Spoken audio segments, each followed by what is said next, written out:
Alright folks, welcome to the tournament report for Rayquaza Cup 14 and the usual suspects' first participation in a 5-person Ray Cup. We ended up taking 17th, and some of the matches were really cool. I'm very happy to have found a 5th player here in Too Many Moths here, and so we have a pretty competitive team. We are going to have Thundertoes and myself on bottom lane as usual, tank and attacker. Sokovan will be our jungler, Lakshmi is our top laner, and Too Many Moths is our support player in this tournament. So I'm going to make these recaps a little bit quicker because I want to get through all of them. We played 9 games, and I really want to get to the source of what led to wins, what led to losses, and just go through an analysis of what was going through our heads and what it's going to take to do better in the coming Ray Cups. So without further ado, let's look at the first match. Match number 1 was against these players: Katori, Pomelo, Dinoscar, JP Badfish, and Mimi Stew.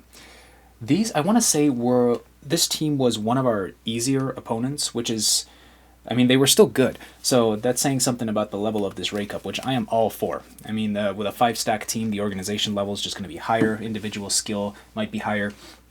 We came in here with a plan, so everything is draft, and because it's been harder to get everyone to master in the season, we haven't had a lot of experience with draft. So we had just had a patch recently that finally saw nerfs to Psyduck and Darkrai, which were basically universally banned before this.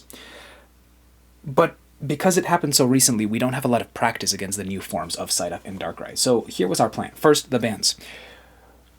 We're going to ban Glaceon, not because it's one of the strongest Pokemon in the game right now.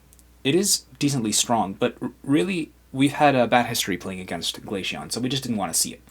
And then the plan for the second ban was to just take out Darkrai. And if the opponents take out Darkrai, we were thinking possibly Serena, because that's one of the opponents that Lakshmi struggles with, at least heading into the mid-game up at the top path. So that's exactly what we're going to see here, is our opponents are going to ban Darkrai for us, so I think what we end up doing is banning Serena here, just as planned. Now, in terms of our actual Pokemon picks, we have this structured in the correct order. Lakshmi is a fantastic Mystical Fire Sylveon player, but her depth is one of the weakest on the team, which is why we are having her first pick. We prioritized Too Many Moths second, because what we're trying to do here is, instead of picking the supporter that is the best supporter, in our humble opinion, we are going to support with Umbreon. And the thought process behind that is Umbreon works as a supporter with Wish and possibly Mean Look. But, more importantly, taking Umbreon away from our opponents means that we don't get countered by Moonlight Prance, which makes things a lot easier in the draft performance with opening up options like, for example, Crustle or maybe even Blastoise. Blastoise was a contender for a ban from myself, by the way, because the cooldown reduction it just got in this last patch, a little bit nuts. Luckily, they didn't buff its damage as well. In any case, third is going to be Thundertoes' Venusaur. We wanted to prop it up, but we figured that people wouldn't ban or pick Venusaur as often as Umbreon. Venusaur has been key to our success in the past, and we don't expect it to be different. Lastly, myself, I'm going to be on Snorlax this time around. It's the Pokemon I've mastered. They did kind of nerf Crustle out of nowhere. He still feels okay, but sometimes you go on cooldown and you're just there forever without being able to use moves, it feels like, especially when the fights are moving miles per hour. I would still easily pick Crustle in some scenarios. In fact, you're going to see it in one game. I had not had enough practice on Mamoswine at this tournament, so I would be rolling most likely with Crustle, if not Snorlax. Wigglytuff also is not in the greatest place right now, and neither is Slowbro. At least I haven't had any success with Slowbro as of late.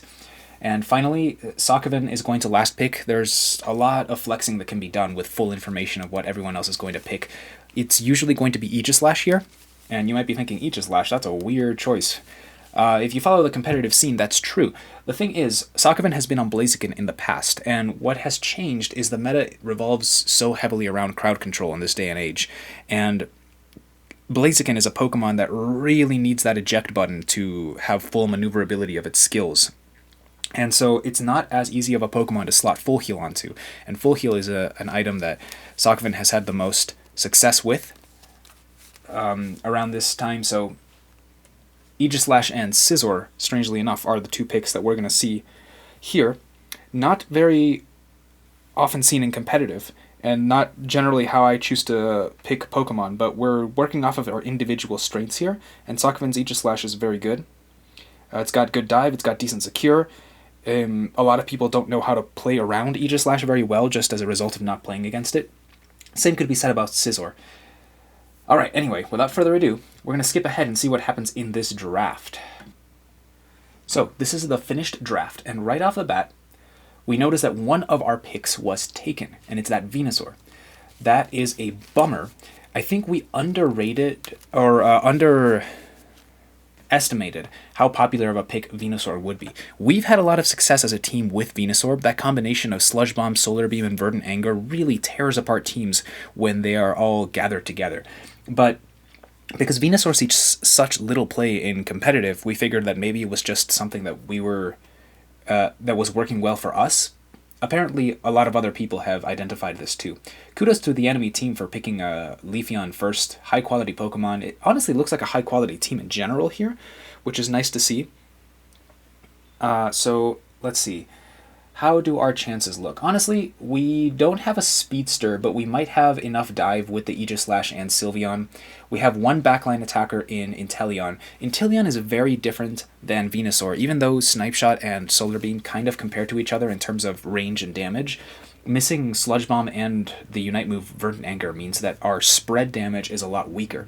So that's something that we didn't fully account for. Thundertoes has been practicing Inteleon since the liquidation buffs, but we're not fully confident that this is our best team going in. So already we're meeting a challenge, so we're going to see how we do. Now I'm not going to show all of these battles because I want to go a little bit quickly, but I'm going to speed along through the very beginning here. So Snorlax and Sobble have exceptional clearing speed, so it makes a lot of sense to just skip these double bunnies and try and rip down this Indeedee so fast that the enemy Pokemon don't even have a chance to see it, and that's exactly what happens. It's ripped before their Bunnelby even spawns on the map, and they didn't account for that.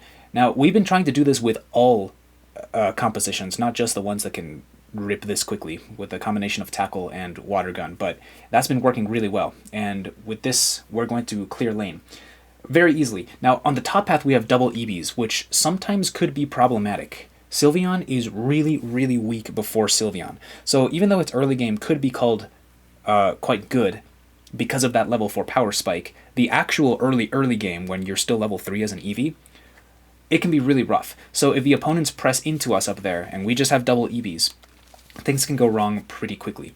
One thing I'd like to point out is that I put on the Assault Vest against this team because they had only Leafeon, I believe, as a physical attacker.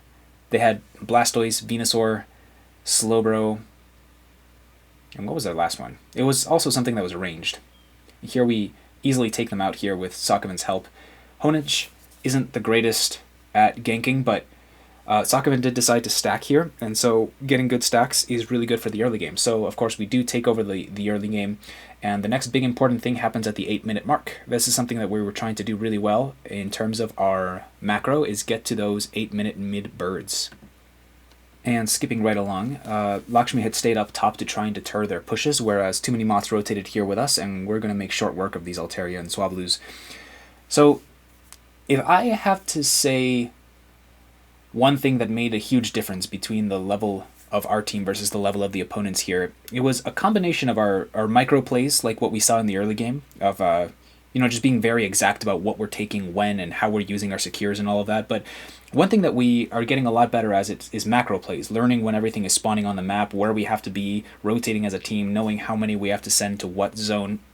That's something that's really hard, that really only comes with experience at this point, and there will be a team that completely diffs us the other way around later on in this tournament. Spoiler alert, we did not go undefeated, as you can probably tell because we took 17th place.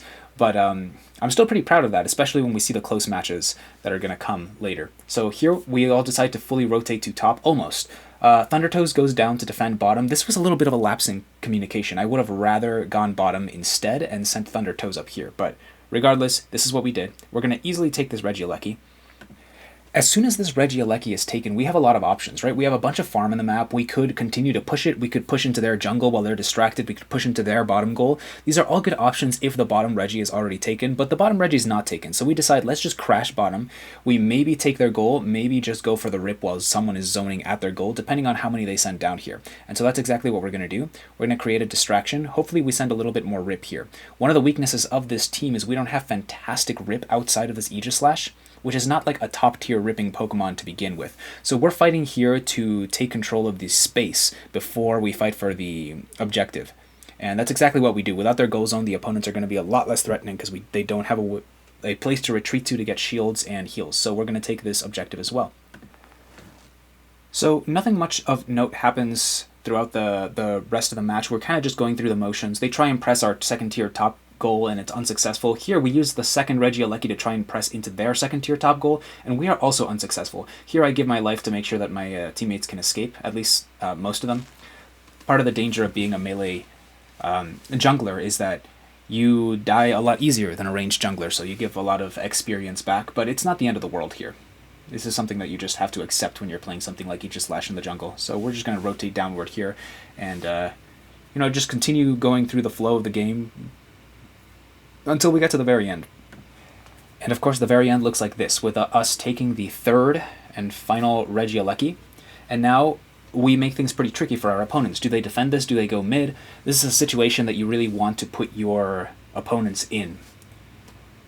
It doesn't guarantee victory, but it creates a lot of chaos, and that's what you want. So here we have some options. We don't have the strongest rip, as we discussed. So at this point, we're just going to use the time to farm up a little bit, is what it looks like is happening.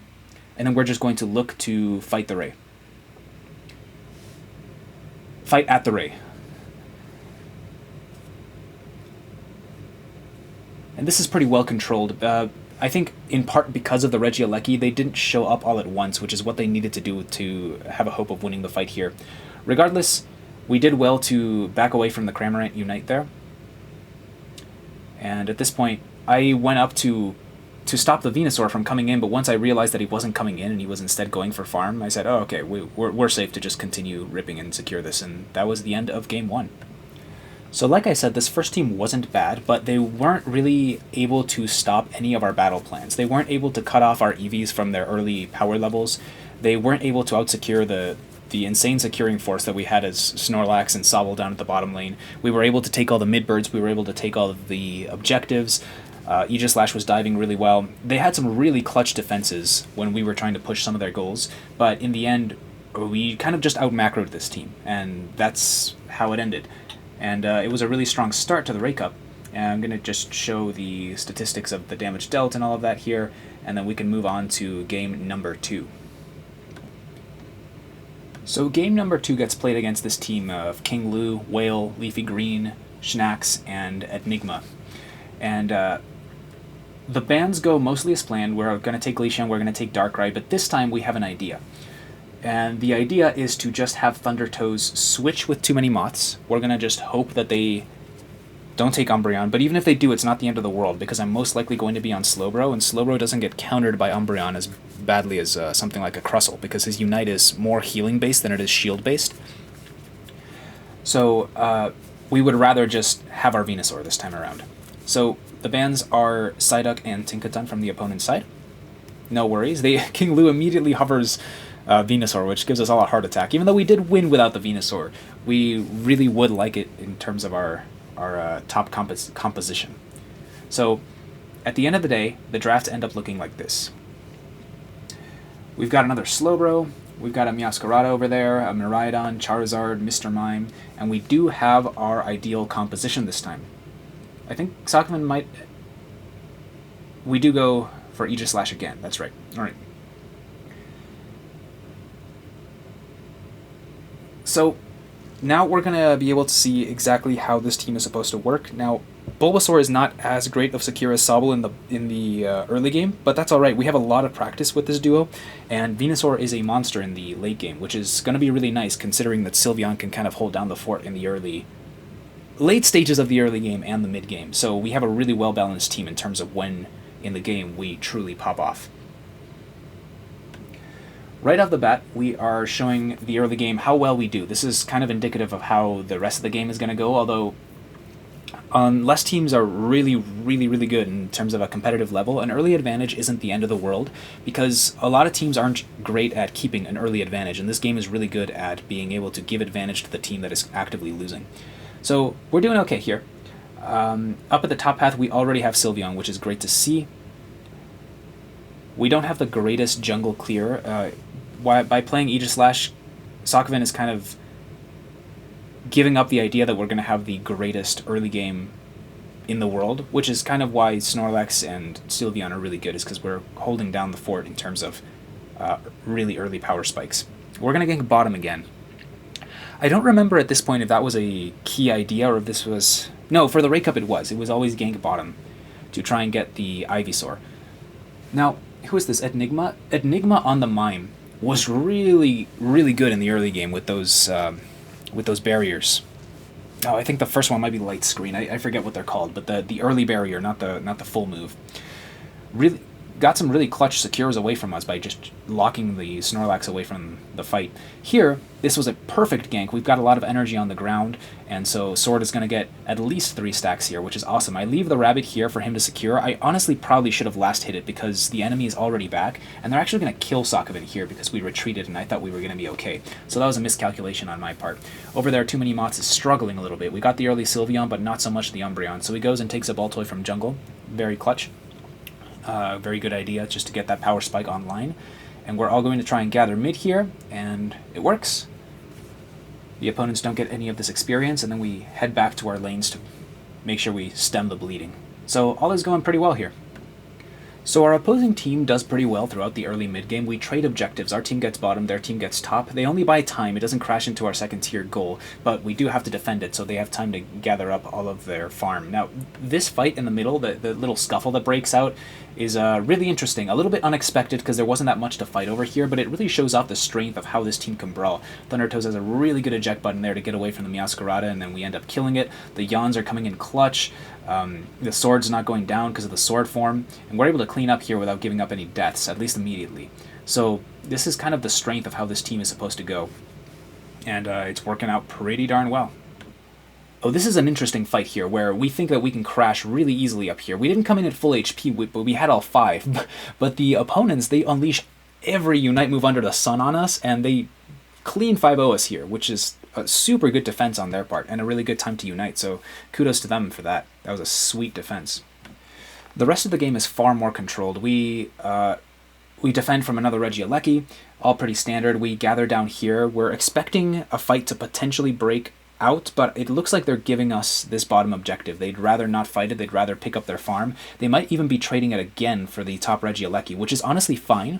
Because we didn't give up that top goal, this Regieleki isn't walking home, so the amount of damage they can do is pretty minimal. Worst case scenario, that crashes and then someone carrying 50 hundreds our goal, and that's as much as they get because then the goal breaks. So we are just going to go straight for the Rayquaza here. And we're in a very similar position as to the last game, where they were pushing up on that top goal, and we were just here at the Ray. We're trying to bait them in by hitting the Ray. So every time we hit the Ray, it's not necessarily because we're going for the full rip, we're just trying to draw them in, because they panic when they see the Ray being ripped. And they go in, they actually played pretty well. They went in, they didn't dive into us, they were waiting to try and secure, but one of these teams has a Venusaur and the other did not, so this is how this game ended up.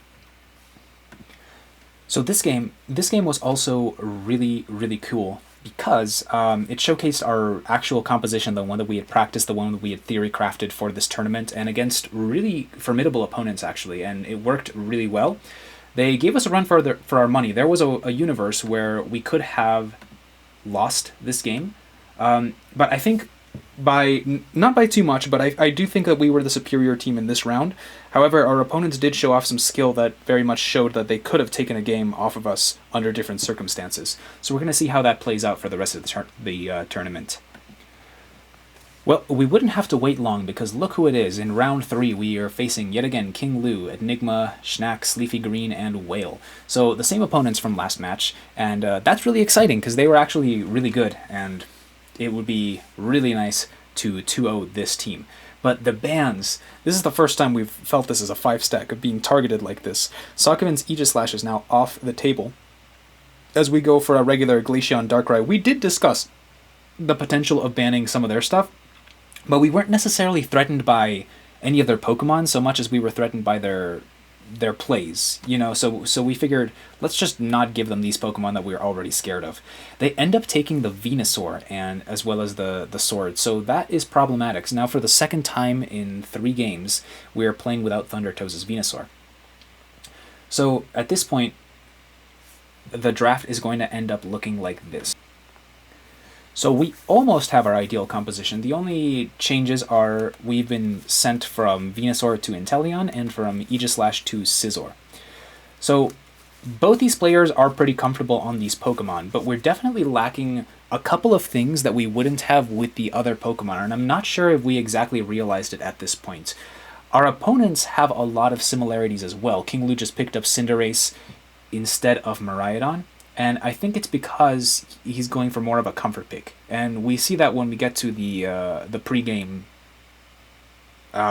screen.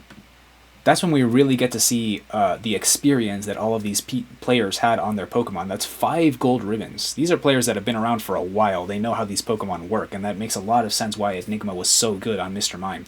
And now we have to play without some of our comfort picks, so this is going to be one heck of a game. So without further ado, let's begin. Right off the bat, we go for our normal clear. This is the really, really fast one, but I think our opponents are really skilled, and they also know to skip the 2 Bunnelbys. They almost make it in time. Shoot, do they make it in time? We're not carrying that much. Just a second. We were carrying 4. Yes, the Sobble does secure the Indeedee. We weren't carrying much because I didn't see the double Bunnelbys. Alright, so that was pretty spooky. They were definitely there to try and secure that, but Sobble and Snorlax are just so fast at clearing this stuff. Even an Indeedee doesn't last long if we have Water Gun plus Tackle Up.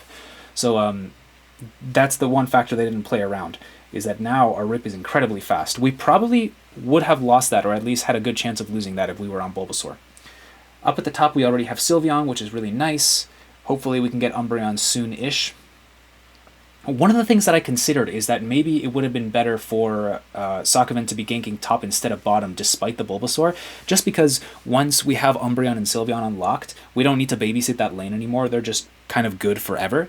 Whereas the one time that they can stumble is if they get locked out of both of those evolutions early, and then we can continue to gank bottom. It's an interesting idea. Not sure if that would have been correct in hindsight, but regardless, Sokoven comes bottom.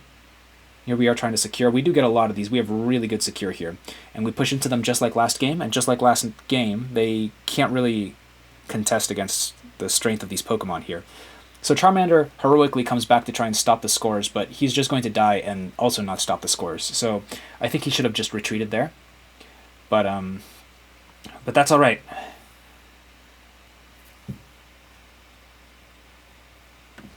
Most of the rest of the match plays out like normal, but both teams going back and forth, taking objectives, taking kills, scoring on different goals.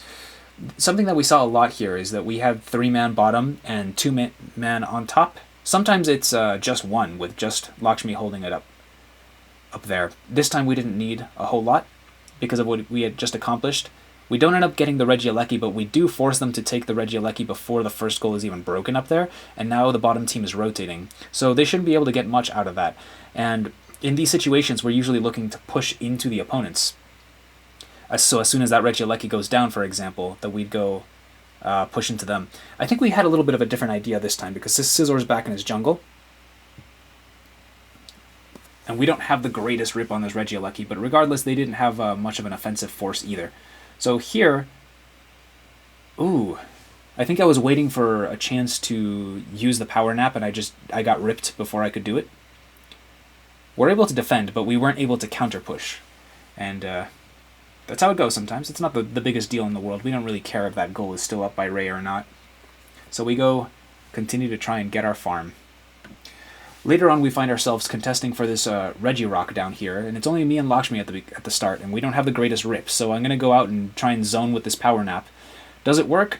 Ish. If I can zone out King Lu here, he won't be able to secure very well, and he almost has time to anyway, but luckily Sokoven's able to rip that down before the Cinderace is able to throw some fireballs at it. How good is this push? So that's pretty good. That was a really good yawn. So at this point, it's dangerous to try and push because the jump pad is up. But someone just took the Regieleki. So, yeah, this Meowscarada must have just gone back to goal. We have to react quickly here to not get ripped, because the longer we stay there, more people will come off death timers, more people will use that jumper, and most of us were already back defending against that Reggie anyway. Which we didn't do. It walked, and the Snorlax scored 40, but oh well. That's the price we pay. We did get the bottom Reggie after all. Anyway, this is the final stretch. At the 3-minute mark, we do receive the notice that we're really struggling, and this is understandable because we didn't break the top goal. If we had broken the top goal, if we had sent someone up there at any moment, the score would be tied, so we're really not worried about that. It's all going to come down to the Ray fight anyway, and just like last game, we're hoping to either rip the Ray out from under them or just kill them at the Ray fight. That is the plan.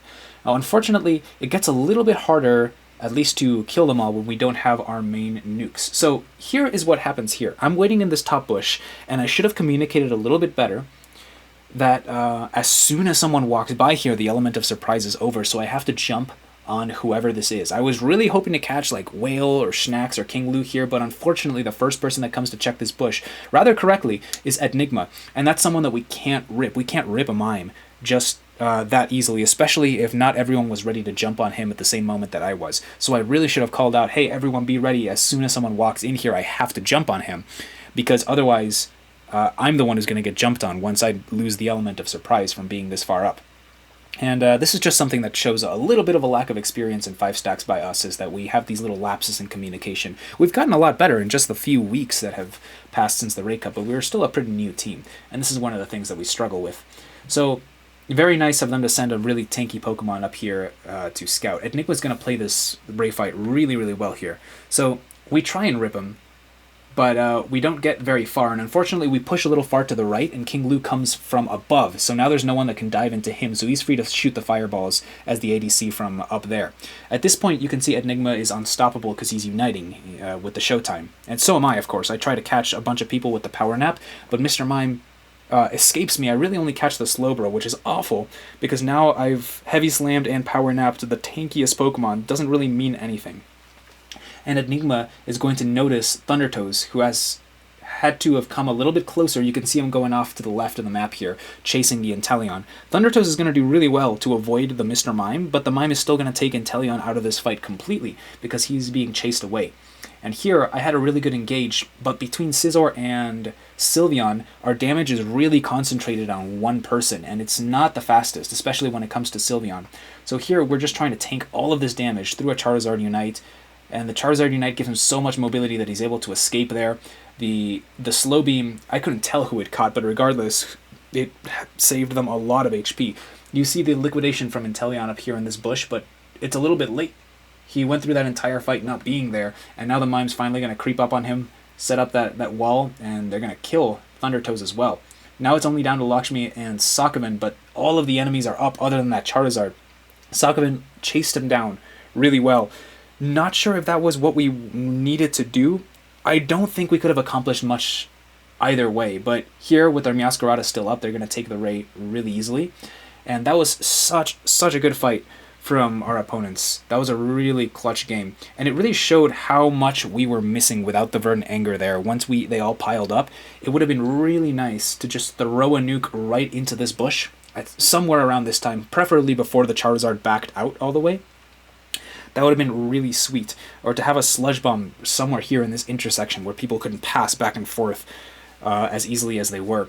But this team, they really figured out that Venusaur, and to some degree Aegislash as well, were kind of keys to our victory in the past, and this is what they chose to take out in order to try and beat us in the second game. So, hindsight analysis, I think that one of the reasons that this team didn't work quite as well is maybe because the combination of Inteleon, Sylveon, and Scizor was a little bit too concentrated on single target damage, and we had almost no spread here outside of people's Unite moves. And that's really only Sylveon's, I think. Someone will have to correct me if I'm wrong about Scizor's Unite, but I believe it only augments his damage. It might have a little bit of spread. But regardless, our opponents were really experienced, they played that really well, and they definitely deserved this win. And they showed us some of the weaknesses, some of the cracks in our team that we do have to clean up if we want to do better in the next Ray Cup. Really, really nice pair of battles against this team. Anyway, match number 4 was against these players Yuta, Frillish, Tessa, Chinchulado, and Wumpus. So let's see how this draft ends up going. All things considered, pretty standard. The bans look completely normal. We have the same team of 5 that we had 2 games ago. And the opponent's team is really interesting. They have 1 good dive in Ceruledge. They have 2 tanky Pokemon in Wigglytuff and Mamoswine.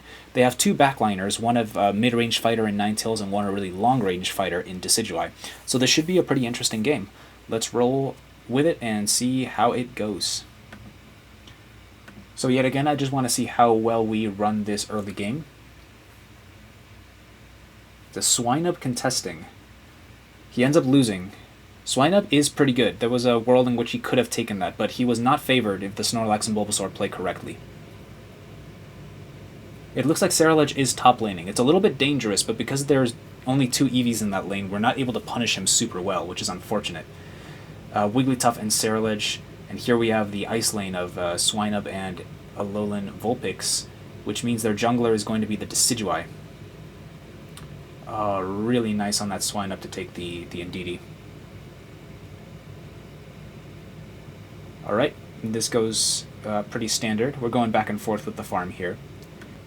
At the 8-minute mark, they're actually applying so much pressure down here that Thundertoes and I can't rotate, but we do end up getting the birds between both of our top laners and our jungler, which is awesome. This is why it helps to train ourselves to all go mid instead of just some of us, because in the event that someone is completely distracted at the time, we still end up getting those mid birds, and that's a lot of XP. A big XP swing when one team takes all of those and the other one doesn't. Something really interesting that happens around the 720 bird mark is that the enemies just disappear from bottom. It looks like they do a full rotation top, or something close to a full rotation, and we end up just trying to deal a bunch of damage to this goal. Unfortunately, Thundertoes and I hadn't been able to pressure this goal, and we usually can with Sokovin's help during the first gank, but I believe it's because the Decidueye also ganked bottom. That, or they played very, very defensively, and so they weren't giving an inch this time, which is pretty cool. They easily take that Regieleki, so we're trying to frantically rip this before they get down here so we can have it for free. And we do end up doing that. Sokovin luckily rotated. He could have helped the rip, but he instead went up to help Too Many Moths hold down the Regieleki, which is awesome because the Regieleki will go down faster with Aegislash on it. So now they come down here for a full defense. They eat Lakshmi's Sylveon Unite, which is awesome, but we don't have a lot of HP left to push, unfortunately. We do anyway. Beautiful, and then this will finally be that goal gone. Nice 25 over score. So that was really well played by us, by all 5 of us, exactly in the place we needed to be. More standard stuff happening throughout the game, nothing too noteworthy. I do really like this fight here at the bottom lane, where Too Many Moths actually catches this this Wiggly Unite with perfect timing. Check this out. The shield is immediately gone, eaten by that Umbreon. And we end up taking the knock-knock. Unfortunately, we do lose the Regi here, so not everything to celebrate. But we do win the fight pretty handily, and it gives us the edge in terms of rotating a little bit faster. So that was kind of cool. It's almost Ray fight here in this moment, and we yet again find ourselves defending from a Regieleki push at the top, right before the Rayquaza is heading out. And they do the really smart tactic of going full bottom while we're distracted with this Regieleki. Sokovin is unfortunate enough to be the only one to defend there. We didn't expect them to have so many forces down there. I'm trying to get my 12 before the Rayquaza. Unfortunately, I'm not showing up with Focus Band, but at least I do have my Unite, and I'm not too far from 12. So the fight kind of went on before us, and we kind of... yeah, they kind of just pop here. This is the strength of having the Venusaur. Mamoswine would have died if the Mammoth Mash hadn't given them the speed to run under that Solar Beam there. So, almost flawless, but they weren't able to take any kills from us. Nail that Ceruledge with the Solar Beam, and here I'm going to try and zone him out. So, Yuta does really, really well here to get in through all of this harassment and still pull off the Reverent Rend at the Ray. Unfortunately for him, as was called out by Sokovin here, he was too early, and so he didn't secure it, and we have a Venusaur. So, the game is over. But it was really, really well played by these opponents. Really tough competition here, and it's feeling great to actually pull off wins against teams as good as these. So we're sitting pretty after round 4. These are the statistics here. After we pull off this victory with the Ray fight, we had a really good engagement down below on our side. Got a lot of kills on that Venusaur. Same with the Aegislash. Lots of damage. So everything's looking really good. Everything's working as intended with our team. So we're feeling pretty good at around this time.